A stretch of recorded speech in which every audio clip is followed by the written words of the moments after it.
Hello students, once again welcome to the class. I am Purnima, PGT Computer Science in Kendriya Vidyalaya Sangathan, and today we will be discussing Python sequences.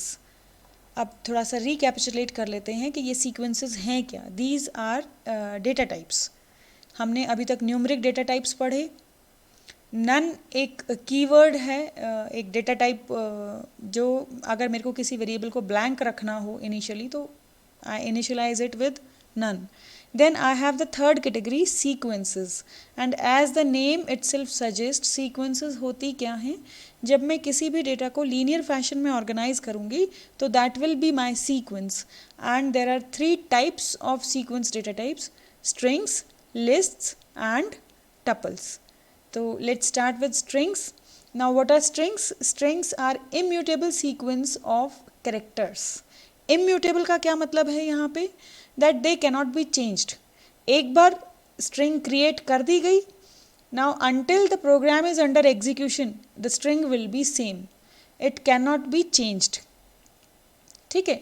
और जब मैं characters को linear fashion में organize करूँगी तो वो मेरी हो गई सीक्वेंस. तो immutable sequence of characters is a string. Now you can see various examples of strings here. These strings can include any character from your keyboard.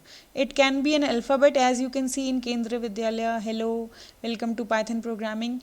It can include blank spaces as well, जैसे कि इन तीनों strings में आप देख रहे हो. Then उसके अलावा it can include numbers also.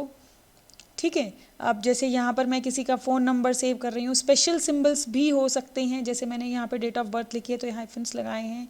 फिर यहाँ पे ये मैंने कोई ईमेल एड्रेस लिखा तो उसमें @ लगाया, डॉट लगाया, तो ये स्पेशल सिंबल्स हो गए मेरे. तो any character on the keyboard could be there in your string. ठीक है. अब नेक्स्ट जो आपको यहाँ पे दिख रहा होगा कि strings are always enclosed within quotes. चाहे आप सिंगल कोट्स लगाओ एज इन केंद्रीय विद्यालय, चाहे आप डबल कोट्स लगाओ जैसे मैंने हेलो में ये डबल कोट्स लगाए हैं. तो जब भी आप स्ट्रिंग लिखेंगे ये खास बात का ध्यान रखना कि strings are enclosed within single quotes और डबल कोट्स. अब अगर मैं कोट्स लगा देती हूँ without any character, not even blank space, तो that is known as your empty string. ठीक है. स्ट्रिंग्स मेमोरी में किस तरीके से ऑर्गेनाइज होती हैं अब वो समझ लेते हैं. लेट्स सपोज मैंने एक स्ट्रिंग लिखी, str is the name of my string and I initialised it with hello. तो मेमोरी में ये कंटिन्यूस मेमोरी लोकेशंस पे इसका एक एक कैरेक्टर स्टोर होगा और लास्ट में आपकी एक एस्केप सीक्वेंस आ जाती है /0.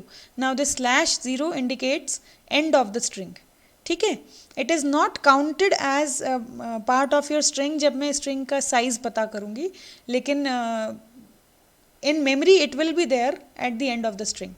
और ये कोई मेमोरी एड्रेस हैं जो आप देख सकते हो, कंटिन्यूस मेमोरी एड्रेस हैं. 51 है, 52 है, 53 है, 54 है, 55 एंड देन 56. ठीक है.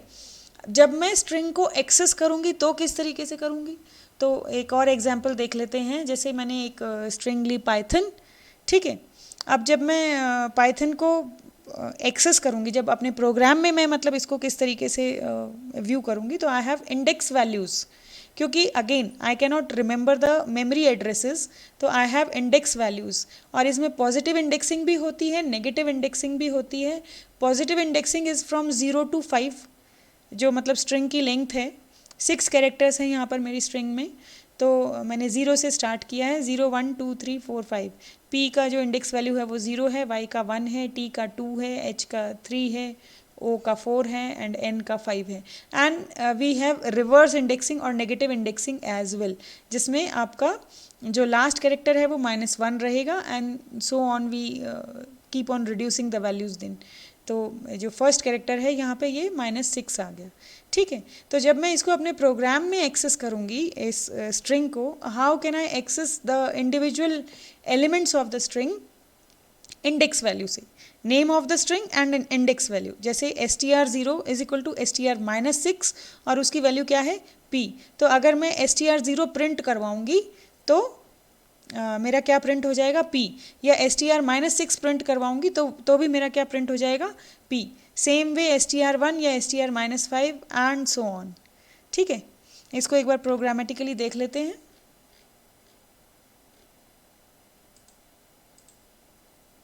अब जैसे यहाँ पर मैंने लिखा str इज इक्वल टू, चलिए पाइथन ही लिख लेते हैं, हाँ। और अब मैं लिखती हूँ str1, क्या प्रिंट होता है, y। क्यों हुआ ऐसा, क्योंकि जो 1 इंडेक्स है उस पर आप देख लो y है यहाँ पे, ठीक है। इसको छोटा कर लेते हैं थोड़ा।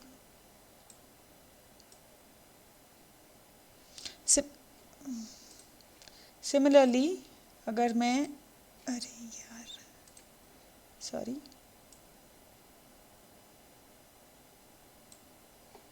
अगर मैं लिखती हूँ str लेट्स से -5, तो क्या प्रिंट हो रहा है, तो भी y प्रिंट होना चाहिए ना। ये देखो y आ गया, str 0 पे मेरा आ जाएगा p। सिमिलरली str -6 पे मेरा क्या आ रहा है, अगेन p।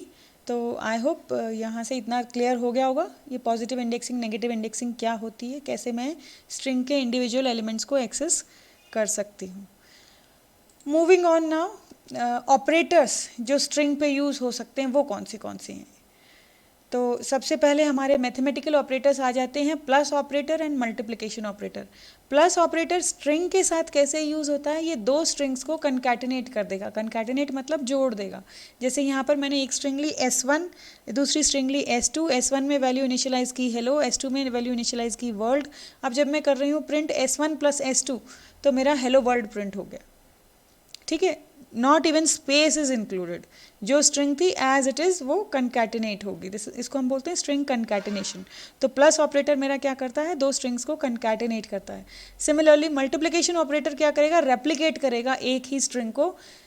इसमें मतलब एक तो आपकी स्ट्रिंग हो गई S1, जैसे मैंने ये हेलो ही मैं कंसिडर कर लेती हूँ, तो S1 मेरी स्ट्रिंग हो गई, उसको मैंने किसी इंटीजर वैल्यू से मल्टीप्लाई किया। यहाँ पे ये ध्यान रखना, स्ट्रिंग को मैं स्ट्रिंग से मल्टीप्लाई नहीं कर सकती हूँ। स्ट्रिंग को मैं मल्टीप्लाई करूँगी तो किसी ना किसी इंटीजर वैल्यू से ही मल्टीप्लाई करूँगी। अगर स्ट्रिंग को स्ट्रिंग से मल्टीप्लाई किया तो कुछ गड़बड़ हो जाएगी फिर। तो जिस भी इंटीजर वैल्यू से मैं स्ट्रिंग को मल्टीप्लाई कर रही हूँ, and it should be positive integer value, तो वो जो मेरी स्ट्रिंग है वो उतने टाइम्स रेप्लिकेट हो जाएगी। जैसे मैंने 3 से मल्टीप्लाई किया तो 3 बार मेरी स्ट्रिंग प्रिंट हो गई है यहाँ पे, ठीक है। Then we have membership operators. Membership operators क्या करते हैं, किसी एक कैरेक्टर की मेंबरशिप चेक करेंगे इन द मेन स्ट्रिंग। जैसे मैंने यहाँ पर लिया y इन पाइथन, तो इट इज़ रिटर्निंग ट्रू। अगर मैं लिख रही हूँ y नॉट इन पाइथन, तो वो फॉल्स रिटर्न करना है। तो इन ऑपरेटर जो है वो ये ट्रू कब रिटर्न करेगा, अगर ये पर्टिकुलर कैरेक्टर मेरी स्ट्रिंग का मेंबर है तो। और जो नॉट इन ऑपरेटर है वो ट्रू कब रिटर्न करेगा, अगर ये कैरेक्टर मेरी मेन स्ट्रिंग का पार्ट नहीं है तो, ठीक है। तो यहाँ पे जैसे मैंने लिखा z नॉट इन पाइथन, तो इसने ट्रू रिटर्न किया क्योंकि पाइथन में z कहीं पर भी नहीं आता है। Then we have relational operators या कंपैरिजन ऑपरेटर्स भी जिनको हम बोलते हैं। इसमें क्या होगा, मैं दो स्ट्रिंग्स के इक्वलिटी को या उनकी वैल्यूज़ को आपस में कंपेयर करूँगी। उसमें मैं इक्वलिटी चेक कर सकती हूँ, नॉट इक्वल हैं वो चेक कर सकती हूँ, less than, greater than, etcetera etcetera, ये सब मैं चेक कर सकती हूँ। अब जब मैं इनको कंपेयर करूँगी स्ट्रिंग्स को, तो इनकी एस्काई वैल्यूज़ को कंसिडर करके कंपैरिजन किया जाता है। अब एस्काई वैल्यूज़ क्या हैं एक बार देख लीजिए कि 0 से लेके 9 तक जो मेरे कैरेक्टर्स हैं, अब मैं डिजिट्स की बात कर रही हूँ, 0 से लेके 9 तक जो मेरे कैरेक्टर्स हैं ऑन द कीबोर्ड, उनकी स्काई वैल्यू या ऑर्डिनल वैल्यू क्या है, 48 से लेके 57 के बीच में। Similarly capital A to capital Z 65 से 90 के बीच में है, and small a to small z 97 से 122 के बीच में है। बाकी सभी जो मैंने कैरेक्टर्स यहाँ पे नहीं लिए हैं, जैसे मैंने स्पेशल सिंबल्स नहीं लिए हैं, उनकी भी कुछ ना कुछ स्काई वैल्यू रहती है। और स्ट्रिंग का कंपैरिजन हमेशा स्काई वैल्यू के बेसिस पे होता है। कैसे होता है एक बार देख लेते हैं। जैसे मैंने अब यहाँ पे लिया AB लेस देन ABC, तो A को A से कंपेयर किया, B को B से। अगर A जो मतलब फर्स्ट कैरेक्टर ही जब मैं कंपेयर कर रही हूँ, वहीं पर अगर इनइक्वल होता है तो वो वहीं से ही ट्रू या फॉल्स रिटर्न कर देगा, ठीक है। नहीं तो फिर वो नेक्स्ट कैरेक्टर को मैच करेगा। अब जैसे यहाँ B से B को कंपेयर किया तो ये दोनों भी सेम है, फिर नेक्स्ट कैरेक्टर यहाँ पे कुछ भी नहीं है और यहाँ पे C है, तो फिर अब यहाँ पे देखो तो इसकी वैल्यू जो है वो इस स्ट्रिंग से बड़ी हो गई, तो it is returning true. Similarly 23 को जब मैं 2 से कंपेयर कर रही हूँ लेस देन इक्वल टू 2, तो ये फॉल्स रिटर्न कर रहा है, क्योंकि 23 की जब मैं स्काई वैल्यूज़ को ऐड करूँगी तो वो इस स्ट्रिंग से बड़ी रहेंगी। Small A B C capital A B C से छोटा नहीं होगा, क्योंकि आप देखिए स्मॉल लेटर्स की जो स्काई वैल्यूज़ हैं वो कैपिटल लेटर्स से ज़्यादा हैं। स्मॉल जो कैपिटल लेटर्स हैं वो 65 से 90 के बीच में है और कैपिटल लेटर्स 97 से 122 के बीच में हैं, तो इसलिए ये यहाँ पे फॉल्स रिटर्न कर रहा है। अब ये दोनों स्ट्रिंग्स इक्वल हुई तो ट्रू रिटर्न कर दिया, नॉट इक्वल हुई ट्रू रिटर्न कर दिया। तो इसमें कोई बहुत बड़ी चीज़ नहीं है ऐसी। आई होप समझ में आ गया होगा आप लोगों को। नेक्स्ट चलते हैं हम string slicing. This is very important. String slicing क्या होता है, किसी मेन स्ट्रिंग के मैं अगर सब पार्ट को रिट्रीव करना चाहूँ तो मैं ये स्ट्रिंग स्लाइसिंग ऑपरेशन यूज़ करती हूँ। Slicing as the name itself suggest कि जैसे हम फ्रूट्स की या वेजिटेबल्स की स्लाइसेस काटते हैं तो जो वो मेन जो पूरा फ्रूट है उसका एक स्लाइस मिलेगा, सेम वे स्ट्रिंग में से मैं अगर कोई सब पार्ट उसका एक्सट्रैक्ट कर रही हूँ तो वो मेरी स्लाइस कहलाएगी। और स्ट्रिंग स्लाइसिंग का जनरल सिंटेक्स क्या होता है, स्ट्रिंग नेम फिर स्क्वायर ब्रैकेट्स में हम n और m ये 2 आर्ग्यूमेंट्स रहेंगी कि स्ट्रिंग स्लाइसिंग मुझे कहाँ से स्टार्ट करनी है और कहाँ पे ख़त्म करनी है। This is very similar to range function कि ये जो m है इससे एक नंबर पहले तक मेरी स्लाइस रहेगी। जैसे एक एग्जाम्पल ले लेते हैं, मेरी स्ट्रिंग है हेलो वर्ल्ड, अब मैं कर रही हूँ str27, तो ये क्या रिटर्न करेगा इससे समझ लो। इसकी इंडेक्सिंग जो देखो, हेलो वर्ल्ड की इंडेक्सिंग क्या रहेगी 0 1 2 3। अब मैं कहाँ से स्टार्ट कर रही हूँ स्ट्रिंग स्लाइसिंग 2 से, तो 2 इंडेक्स पे जो कैरेक्टर हैं वहाँ से रिट्रीव करना शुरू करेगा और कहाँ तक 7 -1 तक, मतलब 6 तक। तो LLO blank space W, this is the string जो ये मेरे को रिट्रीव करके देगा। ठीक है, एक और एग्जाम्पल देख लेते हैं। जैसे मैंने लिखा str18, अब इसी में क्या होगा 18 जब मैं ले रही हूँ तो ये 1 से स्टार्ट करेगा और 8 -1 मतलब 7 तक जाएगा और मेरी स्ट्रिंग का क्या आ जाएगी ELLO ब्लैंक स्पेस WO। ठीक है, एक और एग्जाम्पल देख लेते हैं। यहाँ पर अब मैंने इनिशियल जो फर्स्ट आर्ग्यूमेंट है वो नहीं दिए, तो जब मैं फर्स्ट आर्ग्यूमेंट नहीं दूंगी तो ये 0 से कंसिडर करना स्टार्ट करेगा और कहाँ तक जाएगा 5 -1 यानी कि 4 तक। तो मेरे को स्ट्रिंग जो है वो क्या रिट्रीव हो जाएगी हेलो। ठीक है, सिमिलरली अब यहाँ पर मैंने एंडिंग आर्ग्यूमेंट नहीं दी है, तो जब मैं एंडिंग आर्ग्यूमेंट नहीं दूंगी तो क्या होगा कि उसने 6 से स्टार्ट किया और वो स्ट्रिंग एंड तक जाएगा। स्ट्रिंग एंड तक जाएगा मतलब ये 6 से स्टार्ट किया और लास्ट तक गए तो मेरे को वर्ल्ड रिट्रीव हो गया यहाँ पर। ठीक है, अब ये तो हुई मेरी नॉर्मल जो मेरी पॉजिटिव इंडेक्सिंग है उसके बेसिस पे मेरी स्ट्रिंग स्लाइसिंग। अगर इसी में मैं स्किप कर करके लेना चाहूँ, जैसे मैंने रेंज फंक्शन में भी वैल्यूज़ को स्किप किया था, तो वो किस तरीके से होगा। अब यहाँ पे मेरी थर्ड आर्ग्यूमेंट आ जाएगी, दैट इज़ स्टेप वैल्यू। तो कहाँ से स्टार्ट करना है, कहाँ तक जाना है, एंड स्टेप वैल्यू। तो जब मेरी वही स्ट्रिंग हो गई हेलो वर्ल्ड, उसमें जब मैं 0 7 और 2, तो 0 से लेके 6 तक ये जाएगा और एक एक कैरेक्टर को स्किप करके, मतलब एक इंडेक्स वैल्यू को स्किप करके लेगा। तो HLOW मेरा रिट्रीव हो गया। सेम वे अगर मैं लेती हूँ 0 8 2, तो भी मेरा यही रिट्रीव होगा। 0 से लेके 8 तक जाना है और एक एक स्टेप मिस करना है। मतलब मेरा यहाँ पे देख लो आप, H आ गया, L आ गया, O आ गया, W आ गया। अब नेक्स्ट मेरा R आना चाहिए था, लेकिन 8 इंडेक्स को मुझे नहीं लेना है, 8 से पहले तक ही मैं रहूँगी। तो मेरा सेम वही जो स्ट्रिंग मेरी यहाँ रिट्रीव हुई थी वही मेरे को यहाँ पर रिट्रीव हो रही है HLOW। एक और एग्जाम्पल देख लेते हैं। यहाँ पर मैंने 1 से स्टार्ट किया, 9 तक गई हूँ और 3 स्टेप स्किप किए हैं, मतलब बीच में 2 कैरेक्टर छोड़ दिए जाएंगे।